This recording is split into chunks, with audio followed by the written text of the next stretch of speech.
歡迎大家收睇今個星期 Now TV 102觀星台嘅《海奇的天空》。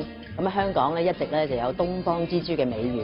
咁啊，香港之所以可以喺世界上邊咧躋身國際大都會咧，由於我哋有我哋嘅司法獨立啦，有我哋嘅文明啦，同埋有我哋一直咧香港人捍衛嘅核心價值。咁啊，香港人乜嘢係核心價值咧？嗱，就係我哋嘅言論自由啦，我哋嘅學術自由啦，我哋嘅思想自由啦。甚至於我哋個人咧生活選擇方式嘅自由，又或者我哋嘅戀愛自由。嗱，喺呢一期咧，佢咧真係咧我哋城中嘅焦點，因為佢為咗自己嘅戀愛自由咧而成為真正嘅強者。嗱，我哋今個禮拜咧就歡迎何韻詩啦。Hello， 何詩。係，Bonjour。啊，真係喎！喂，我發音準唔準咧？你 OK。喂，你係咪真係一口流利法文啊？而家都生啲銹㗎啦，因為即係以前真係讀書中學嗰個時期係完全係法文學校嚟嘅，即係因為喺加拿大咁，所以即係而家其實聽翻啊都 OK 嘅，同埋講都即係要講翻一定講到咯，不過要練一練翻。但係好難㗎喎法文。都係嘅，咁但係即係細個學啊嘛，OK 咯。咁呢個係咪因為同你11歲開始去讀書，接受西方教育嘅影響咧？係咯，因為我係加拿大嘅滿地可，即係 Montreal，咁所以就即係其實幾好㗎，即係而家諗翻就係我嗰陣時仲可以去又學到法文，咁跟住個環境又開心咁樣。咁你一路咁樣即係讀書咧，有一次啊，有一 round 啊讀咗一個學期就走咗翻嚟，開始咗你而家嘅演藝人生啊。係。你不知不覺有冇數過自己入咗行幾耐啊？哇！呢啲嘢，呢啲就真係數下，唔係開頭都會有 keep 住嘅，咁而家慢慢就係開始踏入嗰啲10幾啊再以上嘅咧，咁就即係唔會特登去諗咯。唔會喺夜闌人靜嘅時候覺得啊感慨時光飛逝啊？都會㗎。咁不過嗰個又未至於係一個感慨嘅，即係會覺得即係呢10幾年咁都算冇白過啊咁樣。即係你自己覺得滿意嘅？我都幾滿意㗎，因為我哋咧啱咧，我記得咧，即係嗰陣時樂壇嘅新人冇而家咁樣啦，五花八門啊咁。咁嗰時其實咧，每一個一出嚟嘅新人咧，有即係真係大唱片公司會簽約啊，大家睇好啊，咁就好容易咧，成個城市就會聚焦喺佢嗰度。咁啊，大家嗰時咧覺得咧，哇，何韻詩一定係真係未來之星啊！係咩？咁但係咧，你個樣咧就好失縮㗎喎。你記唔記得嗰時仲係好似係咪溫鈴頭髮定係咩？我記得嗰陣時，你講緊我已經出咗，啱啱出嘅時候，啱啱出嗰陣時就即係比賽之後咁長到啦個頭髮，係啊。咁因為我其實係一個幾慢熱嘅人嚟嘅，即係金牛座啊嘛，咁所以真係我會真係好多人啊，尤其是要好 social 啊嗰啲環境咧，我係比較會收埋自己啲嘅，即係我好怕成為即係大家即係要同你去傾下偈啊咁，即係如果好唔熟嘅環境底下咧，我係會比較即係都係隱形好啲啦。咁嗱，你話人生係咪就係咁樣啦？嗱，永遠咧你係最可能抗拒或者唔知點樣應付嘅嘢咧，就不停咁樣喺你身上發生，甚至乎將你咧擺咗落嗰個處境嗰度，要你自己面對㗎嘛。咁你參加比賽嘅時候咩心態咧？最早咪就係去見偶像咯，我係真係嗰個心態嘅，即係我係從來冇諗過我會攞冠軍啊。又或者即完全冇諗過，我甚至乎我參加比賽嗰陣時咧，咁你知我哋8個參賽者啦，咁跟住咧就咁有啲工作人員就陪我哋去訓練啊等等啦，跟住佢哋成日就笑我，我哋得7個參賽者嘅就有一個係工作人員，即係因為我係完全冇嗰個野心話我一定要攞到嗰個獎，咁甚至乎係咁後來因為就知道妹姐會做評判啦，咁跟住仲要係差唔多比賽之前1、2日就話，冠軍嗰個咧就會得到佢嗰件戰衣啦。咁跟住我一聽到第一個反應，我就唔係話好，我一定要贏。唔係，我係同所有其他7個其他嘅參賽者講話，嗱，如果你贏咗，你一定要俾嗰件衫我。即係反而係咁樣嘅心態咯。咁但係可能就係因為咁輕鬆，即係咁冇壓力嘅情況底下去參加，咁就有一個比較好啲嘅表現。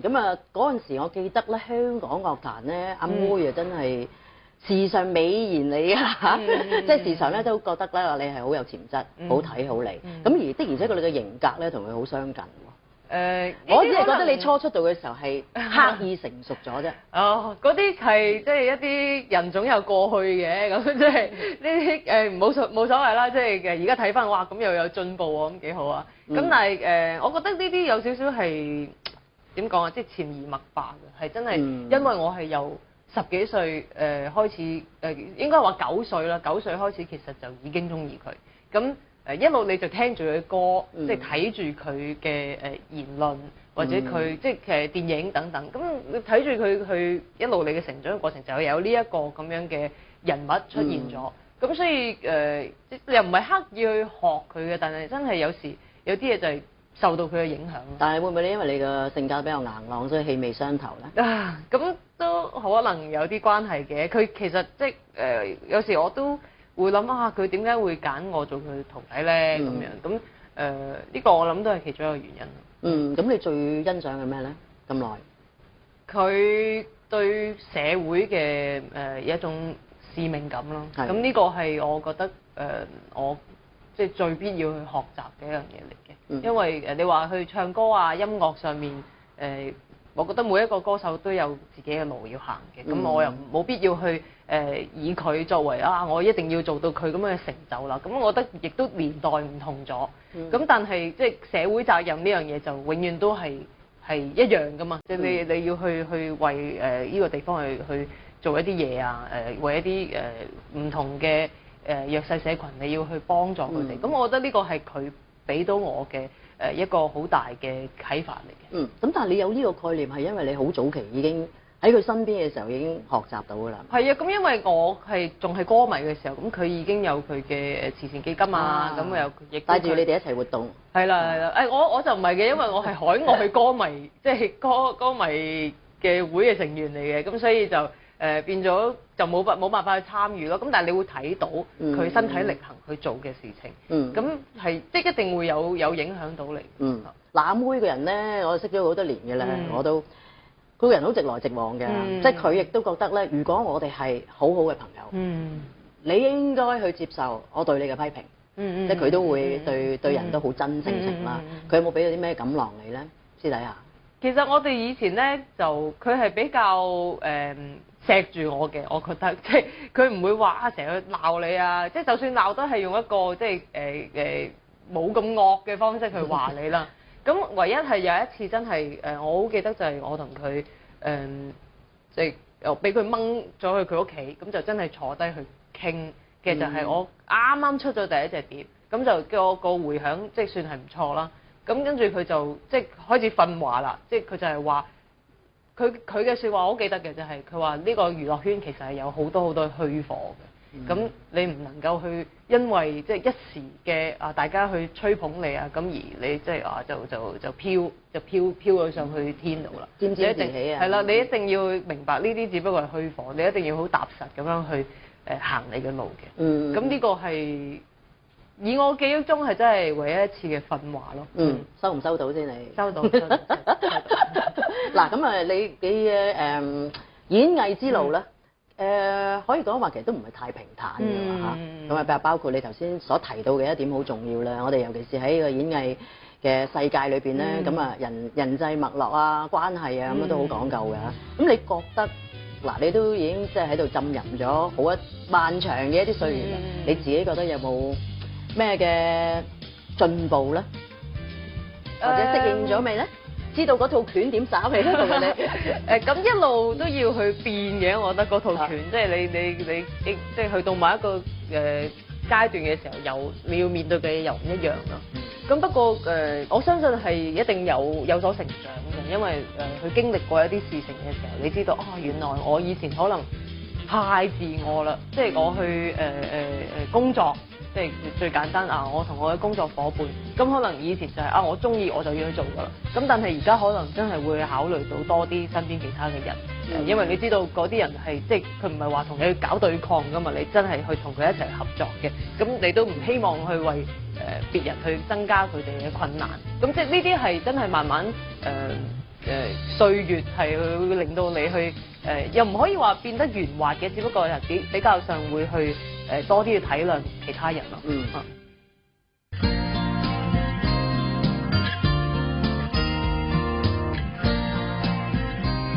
喺嗰陣時候咧，即係咁啊，你嘅師傅梅艷芳啊俾啲錦囊你啦，咁你啊修練成正果，咁啊落山去格劍啦嚇。咁其實喺咁漫長嘅日子咧，自己喺度即係拼搏咧？我唔知你係咪單打獨鬥，你有冇戰友咧？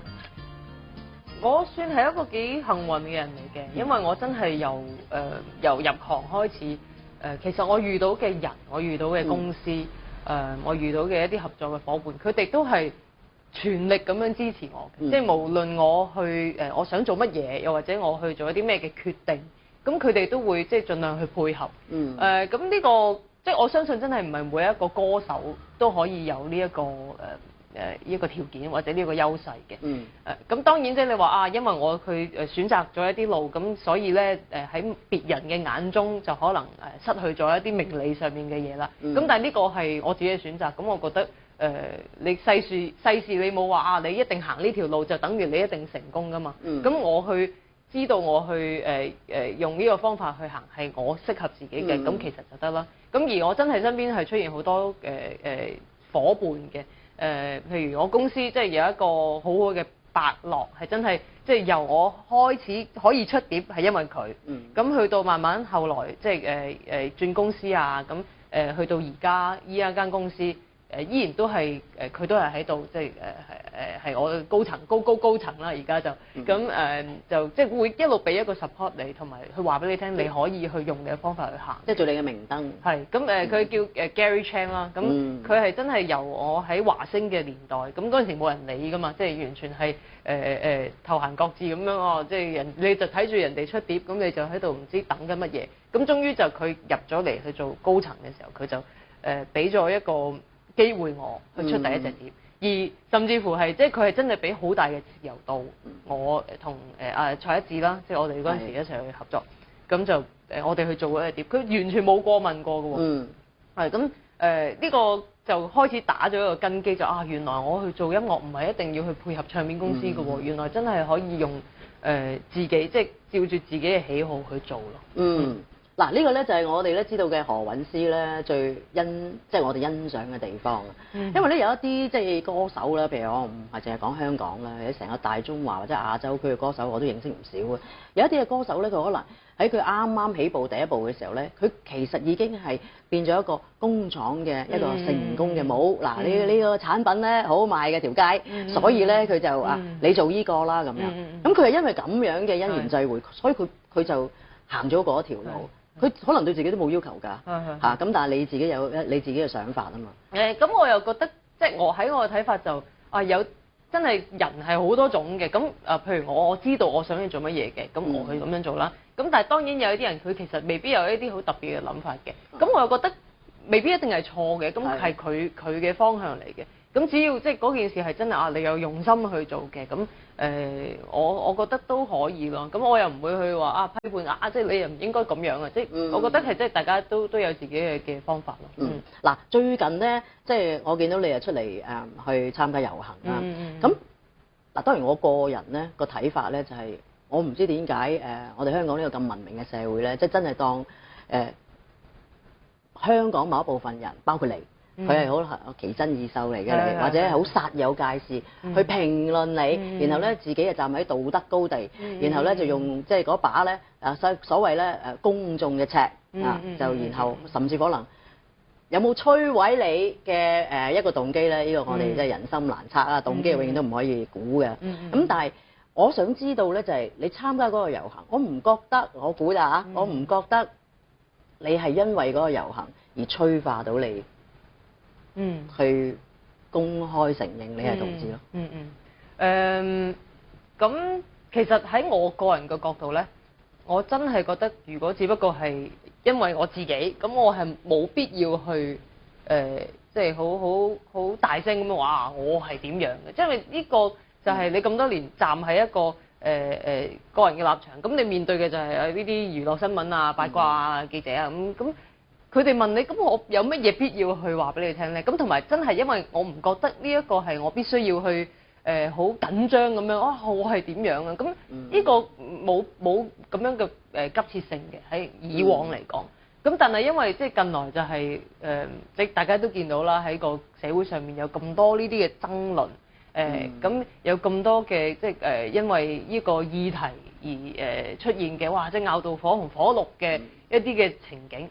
咁尤其是即係嗰一日立法會被即係呢個諮詢被否決，咁我係真係見到嘅時候，我係好驚訝嘅，我係即係完全唔能夠相信點解我哋嘅香港係即係話好文明，話好開放，但係連一個諮詢都唔可以咧。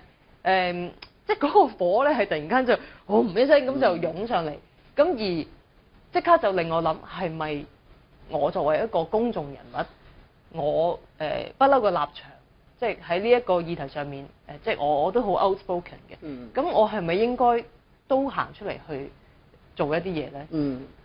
不嬲你都即係你都係好敢言嘅人嚟啊！咁你會唔會係嗰個只不過係一個咁啱嘅機緣？你可以講，其實你一直都想講咧。嗱，呢個成個心態唔一樣嘅喎。其實我真係冇諗過嘅，喺呢一個時間之前咧，因為我真係我不嬲嘅態度就係，咁係又點？唔係又點咧？即係對於大家係有乜嘢影響咧？對於觀眾即係喺我嘅歌入邊，咁又係咪有啲直接嘅影響？其實冇噶嘛。咁我有乜嘢必要去話俾大家聽？咁我亦都冇去否認嘅，即係我冇去話哇我唔係啊！即係你唔好誤會我。其實我又冇呢啲咁樣嘅態度，亦都甚至乎我唔會話我掹個男仔出嚟話呢個係我男朋友。即係我覺得呢啲係全部，我唔知係咪因為我嘅受嘅一個完全另外一套嘅教育，咁所以我係覺得我唔明點解大家到而家2012年都係可以哇，因為呢一個議題而咁大驚小怪嘅，即係而嗰3個字話同性戀係一咁負面嘅一件事，咁所以即係一路我覺得啊，我又唔係我冇一個原因我要去企出嚟去講呢樣嘢。咁你喺講嗰一日，即係嗰個遊行之前嗰一晚，瞓覺熄燈嗰剎那，你自己嘅心裏邊有冇即係稍為有掙扎啦？諗一諗係唔係呢個位或者呢一個場合講咧，係咪一個時機咧？咁話冇掙扎我就呃你嘅啫，即係一定係有掙扎嘅啦，因為即係嗰件事唔係我好個人嘅事情嚟嘅。我正如我頭先所講，就係我而家我係作為一個歌手，咁我有一個團隊，我有公司，咁經理人等等，咁甚至乎即係有好多緋聞啊等等呢啲係同我係即係孭晒上身嘅。咁你行出嚟嘅時候係咪會影響到佢哋咧？咁呢個係其實喺嗰段時間我就會去諗咁而其實之前嗰一晚我就係不斷打咗好多嘅電話，我就係去問佢哋嘅意見，即係譬如我哋嘅高層啊、經理人啊、我嘅一啲同事啊，即係我都會問佢哋有咩嘅諗法咯。咁當然即係我自己其實已經去到嗰一步，我已經做好一個心理準備，就係如果真係因為我係行咗出嚟，而有一啲即係工作上面負面嘅影響，咁我係有心理準備去接受嘅，去承擔嘅。咁因為即係始終喺一啲咁大嘅議題，即係講緊係真係成個社會嘅對呢樣嘢嘅包容，對呢樣嘢嘅即係睇法嘅情況底下，我覺得呢咁即係咁個人嘅憂慮係真係即係可以放埋一邊先咯。咁喺咁多個你打嘅電話裏邊，有冇同你持相反意見咧？勸你或者說服你唔好？真係我講俾你聽，你都唔信，係真係一個都冇。即係大家咁當然會有佢哋去同我去討論啦，即係話你係咪即係有諗清楚㗎？你係咪會即係知道如果後面有啲咩嘅問題，你 ready 唔 ready 㗎？即係每一個都係去同我去分析。咁但係每一個佢哋第一個對講嘅佢嘅立場就係呢個係真係你好個人嘅事情。咁如果你真係想去做嘅，我哋一定會支持。我頭先講嘅 Gary Chan 咁。佢作為一個即係呢間公司嘅董事，咁佢梗係可以有佢嘅憂慮啦。咁就算佢咁講，我都會明白嘅。咁但係佢完全冇咯，佢係真係我同佢講個電話，我係真係暗暗地流淚，我冇話俾佢聽嘅。但我係真係落淚嘅，因為我覺得即係嗰種感動嘅就係你身邊嘅人每一個都支持你。咁呢個係唔係必然㗎？即係喜悅嘅眼淚嗰個。係啊，真係好感動嘅。咁即我亦都真係好多謝佢哋係咁開通，咁開明，亦都即係真係你感覺到係佢哋係關心你咯，就唔係話係佢哋嘅公司嘅立場上面去計算，就話你會唔會影響到我哋啊？咁即係呢個係我係好幸運。你覺得你呢一個同性戀嘅取向，你咧係你覺得係天生啊，定係你自己係後天嘅一啲環境影響咧？嗱，首先咧，我覺得我係一個可以真係將嗰啲stereotype 打破嘅一個例子嚟嘅。我屋企係好幸福嘅，即係我屋企唔係破碎家庭，單身啊，係啦，唔係嗰種話即係我細個有啲咩被侵犯咧，就唔係嗰啲嚟嘅。呢一個女仔嘅好朋友咁樣，咁你對於佢係有另外一種感覺嘅喎。而嗰個感覺係即係唔會喺任何另外一個朋友嘅身上會揾到嘅。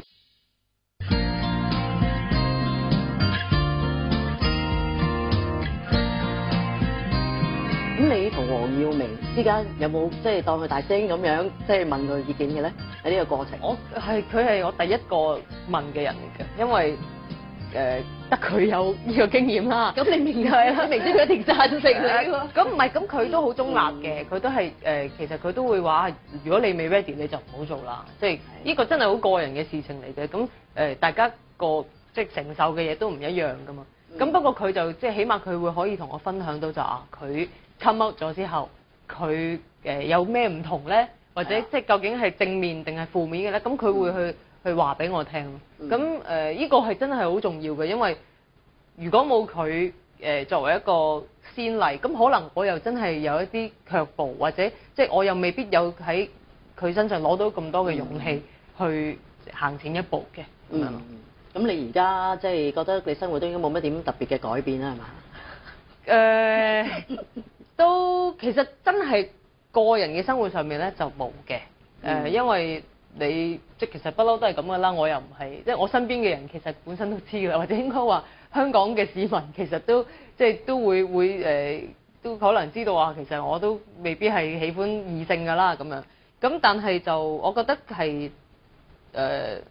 多咗一啲責任嘅嚇。因為其實就係你企出嚟話我係呢一個社群嘅其中一份子，咁變咗就係因為有認嘅公眾人物寥寥可數啦，咁所以凡真係關於呢一樣嘢嘅時候，咁就會去睇下你有咩意見，又或者甚至乎即係再另外一個負面啲嘅角度就係你做任何嘢，人哋就會將呢一個標籤即係放咗喺你身上，咁所以就係話你譬如我犯咗一啲咩嘅錯誤。咁就話你呢一班人就係咁樣㗎啦，即係咁會有咗呢一種壓力咯。以前就係真係好個人嘅，我講任何説話，我發表任何嘅言論，其實都係我自己嘅立場。咁但係而家就好似多咗一個，咁都係自願貼上身嘅一個標籤嚟嘅。但係咁你喺嚟緊有冇即係準備好咧漫長嘅抗爭咧？咁企出嚟其實都係做呢樣嘢嘅啫，都係希望可以我哋嘅世界可以即係。有一啲改變啦，但係我覺得因為唔多唔少咧，除咗你嘅生活啦，即係可能你嘅生活你自己個人嘅生活你就可能冇乜會點變奏啦。咁但係可能你除咗你演藝嘅工作之外咧，我諗未來可能好多社會嘅活動咧，你會參與。而家已經感覺到嗰個轉變啦。甚至乎我爹哋媽咪都即係感覺到個轉變，因為佢哋即真係好支持我嘅，咁即係大家亦都睇到，咁其實係一個例子咯，即係可以話俾一啲爸爸媽媽聽，其實即係可以咁樣去面對，即係唔一定係咁負面嘅。我正咧，我覺得咧，我今日同你嘅對話咧，我更好奇知道你同家人之間嘅關係。佢哋真係無限。我先問你一個問題啊，你覺得你呢一個同性戀嘅取向，你咧係你覺得係天生啊，定係你自己係後天嘅一啲環境影響咧？嗱，首先咧，我覺得我係一個可以真係將嗰啲stereotype 打破嘅一個例子嚟嘅。我屋企係好幸福嘅，即係我屋企唔係破碎家庭，單身啊，係啦，唔係嗰種話即係我細個有啲咩被侵犯咧，就唔係嗰啲嚟嘅。真係我爹哋媽咪好好，咁甚至乎佢哋係老師嚟嘅。係啊，其實細個即係我細個嘅時候啦，仲係名校嘅老師。係啦，咁而我亦都冇受過一啲咩嘅感情嘅創傷，即係話啊，我細個即係同邊個男仔拍拖，跟住俾佢飛咗，咁跟住咧就懷恨於心。係啦，因為咁我就對男性唔信任啦。咁、又唔係咁樣嘅一回事嘅，係真係喺即係我諗同大部分嘅青少年，即係呢個戀愛嘅萌芽，即係嗰個對呢樣嘢好奇嘅嗰個階段就即係14、15歲嘅時候，咁就開始同大家一樣啦，就係、有一啲唔同嘅感覺啦，即係對於譬如呢一個朋友，即係突然間有一日你就發現，咦，點解我特別好似個感覺唔一樣嘅咁樣？咁係真係好自然地去發生嘅，就唔係話有啲乜嘢嘅好奇怪嘅事。但喺你個成長期咧，因為你附近咧冇呢一啲嘅事啊，或者冇呢啲嘅人接觸到咁樣，咁而社會啊或者家庭啊就會有自己嘅一個模式㗎嘛。咁嗰個傳統嘅模式冇令到你去反思，咦，點解我會有一啲唔同嘅感覺啦？咁當然係會有好即係好迷茫嘅一段時間啦。咁甚至乎即係我都有出現過一個時期，就係咁開始身邊有一啲男仔嘅朋友咁好似表示好感或者去追求你。咁我係真係因為嗰陣時你都唔知道究竟我自己係點樣嘅，咁所以咁我見人哋又會去拍拖，咁咪咁又出下街啦，即係佢約你出街。咁但係出去個感覺就係，咦，點解好似咁平淡嘅？即係嗰樣嘢又唔會特別有嗰種心如鹿撞啊，或者即係嗰種電影入邊或者書入邊描述嘅嗰啲感覺。咁即係喺自己咁疑惑嘅之際，就你發現，誒呢一個女仔嘅好朋友咁樣，咁你對於佢係有另外一種感覺嘅喎。而嗰個感覺係即係唔會喺任何另外一個朋友嘅身上會揾到嘅。咁慢慢你就會知道，係唔係咧？即係我係咪同其他人唔同咧？咁樣咁當然因為身邊又冇一啲其他嘅人係有，即係以我所知就冇咁樣嘅狀態啦。咁所以就會唔知同邊個講。嗰陣係青春期嚟。係即係都係14、15歲嗰陣時。咁你又唔知同邊個講。咁當然你唔會同對方講啦，因為你會驚話，即係會唔會嚇走佢啊咁樣。咁去到最後就係我諗我都有1、2年嘅時間係即係自己屈埋，咁又唔知同邊個講。咁最後就我同咗一個大我好幾年嘅哥哥去傾訴。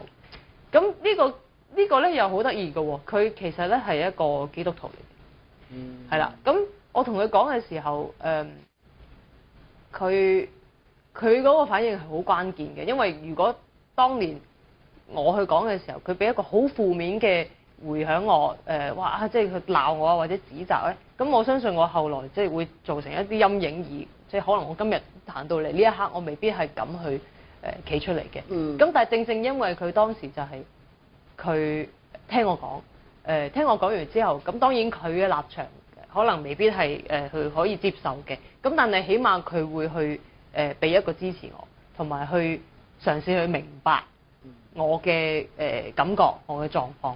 咁嗰個係即係我都好，我真係覺得我係一個好好彩嘅人嚟嘅。即係行到去邊度，其實就身邊嘅人就會去支持，唔會好大嘅俾好大嘅困擾我咯。但係佢有鼓勵你嘅。佢以一個即係哥哥嘅立場就去 support 你，俾一啲支持你，即係去等你唔好覺得你即係冇人係啦，即係唔可，因為你冇人可以去傾訴啊嘛。咁你又即係喺邊度揾到一啲關於呢方面嘅資料咧？我好欣賞你呢個哥哥喎。係啊，呢個哥哥絕對係佢非常之真正做到咧宗教。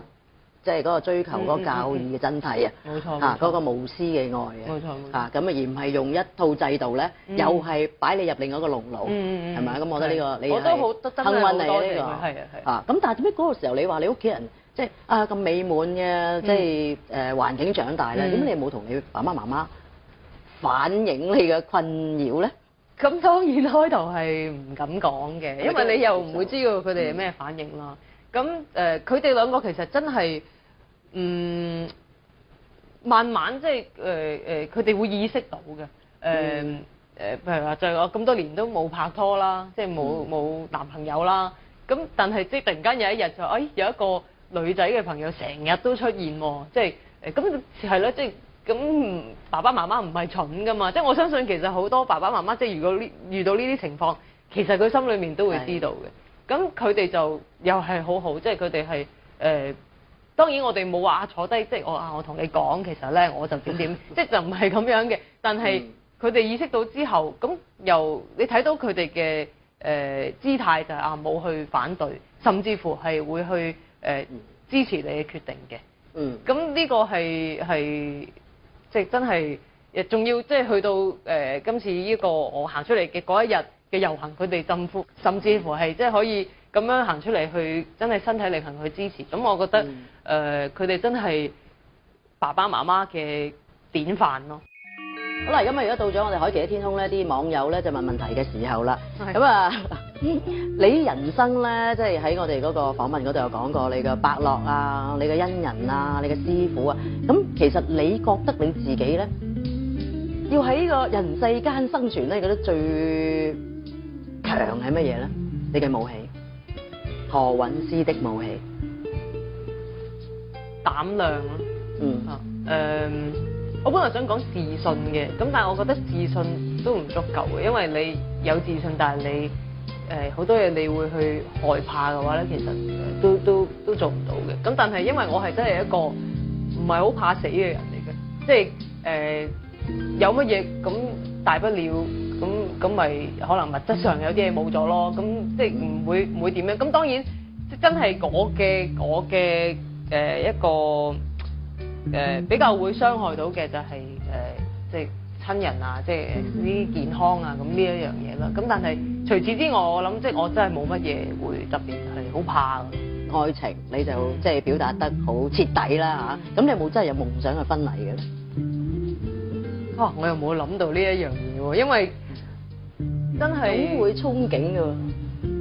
我覺得其實真係呢啲形式上面啊，又或者即係地點啊，其實真係去到嗰一刻，你會知道其實真係唔係咁重要嘅，因為當你又可以揾到一個可以同你去一齊去承諾，去一齊度過以後嘅人生嘅呢一個人，即係嗰種喜悅係即係超越咗任何嘅嘢嘅。咁當然即係我嘅夢想嘅婚禮嘅話，如果一定要講嘅就係我所有我最愛嘅親友都會喺度可以去祝福我咯。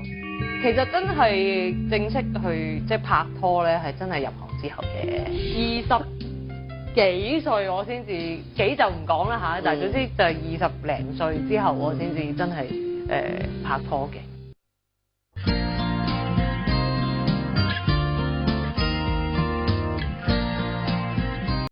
咁你覺得你自己嚟緊可以做到啲咩咧？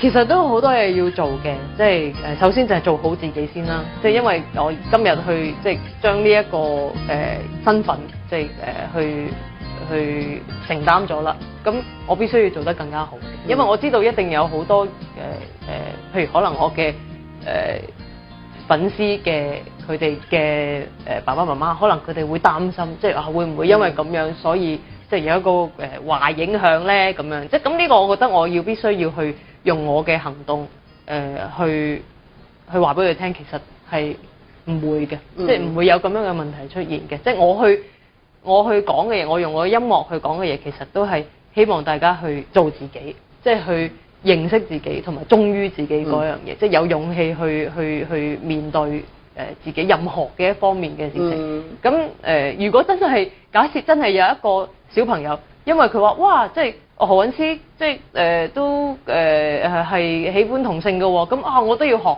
咁我反而如果俾我知道係因為咁樣嘅原因，我反而可能會去鬧嘅。即係我覺得你唔能夠因為咁樣而即係就去跟住呢一個方向走。其實我去講嘅嘢都唔係呢一樣咯。咁另外就係即係點樣為我哋呢一群即係比較算係弱勢社群嘅呢一個即係真係最基本嘅權益去爭取多啲咧嚇。咁當然佢爭取嗰個未必係我啦，即係可能係要交俾學醫啊，即係一啲真係立法會議員嘅。咁但係即係我諗起碼去話俾大家聽，即係去關注呢一個議題。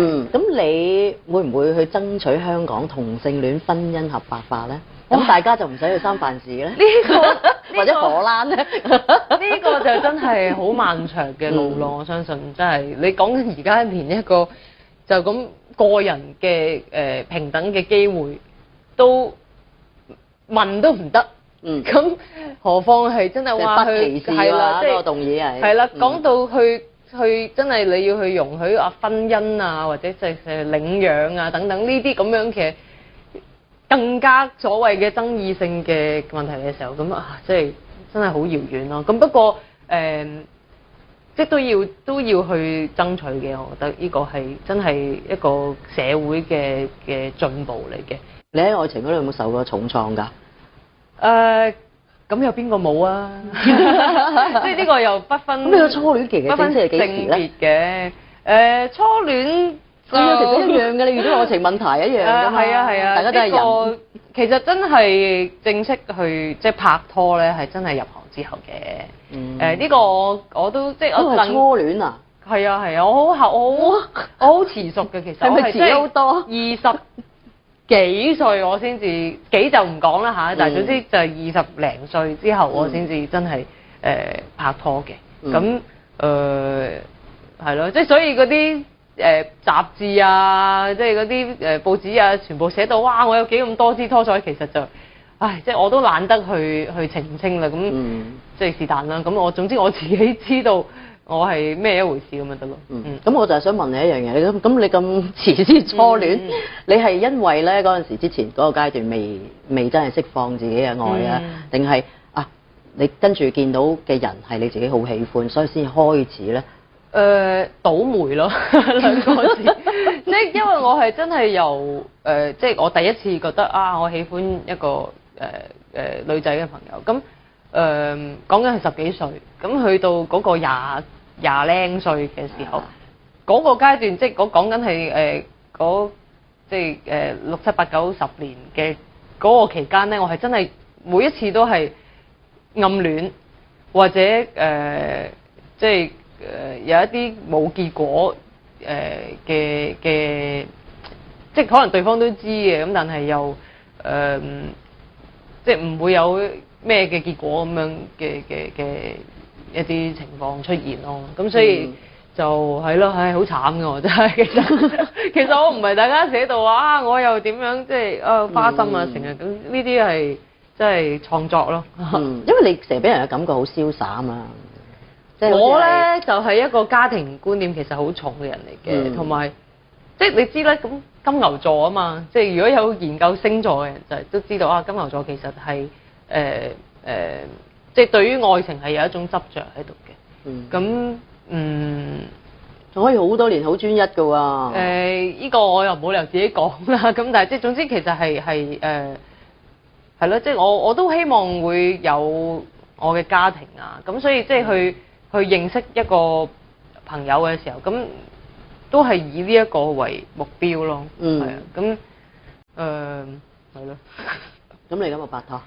而家呢啲咁假設性嘅問題咧，我就盡量唔會去回答嘅，因為即係都係嗰句啦。即係如果真係有一日我所有嘅狀況係容許嘅，我都希望可以去公開我嘅另一半嘅。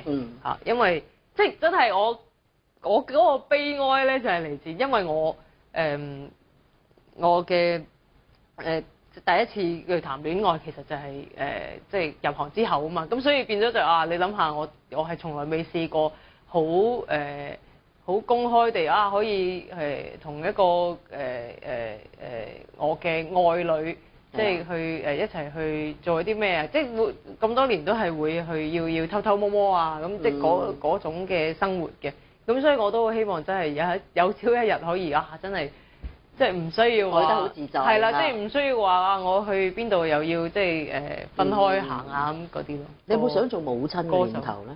其實有㗎，我有㗎，我真係有嘅，因為我好中意小朋友嘅，咁同埋即係呢幾年就係身邊好多啲好好嘅朋友，咁佢哋又結婚啦，咁有啲人開始生仔啊，咁你見到佢哋生咗出嚟嗰個樣，一模一樣嘅喎，真係餅印嚟嘅。咁我又睇翻，我自己細嗰啲相，我又真係幾得意。呢個都係母性嚟㗎嘛，係咪？係啊，咁我係其實會諗㗎。咁甚至乎唔係而家嘅事情啊，即係好多年前我都已經會諗即係有冇咁樣嘅，有咩辦法咧咁樣。咁除咗考慮點樣可以有辦法自己生之外，我其實都會有考慮領養嘅。因為呢個就係以前係細個喺加拿大嘅時候就有好多外國嘅夫婦佢哋都會領養㗎嘛，咁就見到即係好似好有意義啊呢件事。好啦，咁你而家咧即係我諗呢一個話題咧，可能都會糾纏你好一段日子㗎啦嚇。咁我都希望你繼續為弱勢社群出力啦。咁但係喺你個人自己嗰個事業嗰度咧，你而家有啲咩想做咧？其實我諗呢5、6年間咧，都係即係一路向緊呢個方向行嘅。咁我都好慶幸，我就係真係有一個好大嘅空間啦，好大嘅自由度，我去選擇我想去講乜嘢。即係即係我唱片公司啊，真係完全都冇你負啦，你做啦，你做啦咁樣。咁佢哋都好支持嘅。咁所以其實就係咯，即係會想更加喺呢方面做得好啲啦。因為尤其是而家即係真係會意識到因為我去企咗出嚟，去承認咗，即係咁大家嗰個焦點又多咗喎，即係嗰個身份又唔同咗，咁所以真係你去講呢任何一個議題，咁可能係比起以前係更加有力嘅。咁呢個空間我係會好小心咁樣去用，即係好盡用咯嚇。睇到嗰啲報道咧，話你已經預埋，可能有一啲唔滿意你嘅人咧，咁可能你會離你而去，譬包括咧最現實嘅廣告商啊、各樣嗰啲，咁你呢個心理狀態已經係好成熟㗎啦，係咪而家？呢個係有一個心理準備咯。咁但係係咪話真係一定咁負面咧？即係其實大家都未知嘅，因為其實我又覺得真係而家一路進步緊嘅，我哋係亦都係爭取緊呢一個進步。希望有更多人會覺得即係呢3個字同性戀唔係話就一定好負面嘅。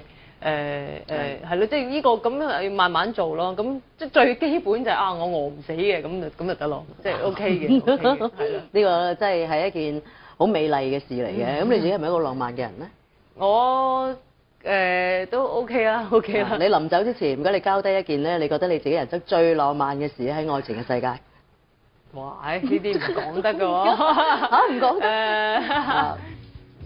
哇！我諗到，即係你嗰啲係咪嗰啲咧要行雷閃電你先走出去，即係喺雨中嗰度狂奔你先覺得係浪漫咧？唔係咁嗱，我有一個好好嘅平台啦，咁就係我嘅音樂啦。咁所以即係歷年嚟咁都可能有一啲時刻係即係用嗰個空間嚟去表達一啲嘅心聲嘅。咁至於係乜嘢咧，或者邊一樣嘢咧，咁我又好難去，因為我一講咧，咁就即係大家就會翻查啲資料啊，咁跟住查到嘅咩？係即刻會㗎，即係我都唔使，因為又翻查唔到都會猜測咯，咁所以我就唔想去又引發另外一樣大家可以係啦，即係咁，所以呢個都唯有就係即係大家。即係我講到咁多啦，咁樣啦。咁希望你咧，即係繼續珍惜你自己呢個人生啦。咁愛得自在咧係一個境界嚟嘅。咁你開始到呢個境界。希望啦，希望啦。咁不過我哋嘅人生咧，仲有漫長漫長嘅路要行咧。究竟沿途將會嚟緊係點樣嘅一片風光咧？我希望你即係繼續有晴朗嘅天空。我都希望你都有。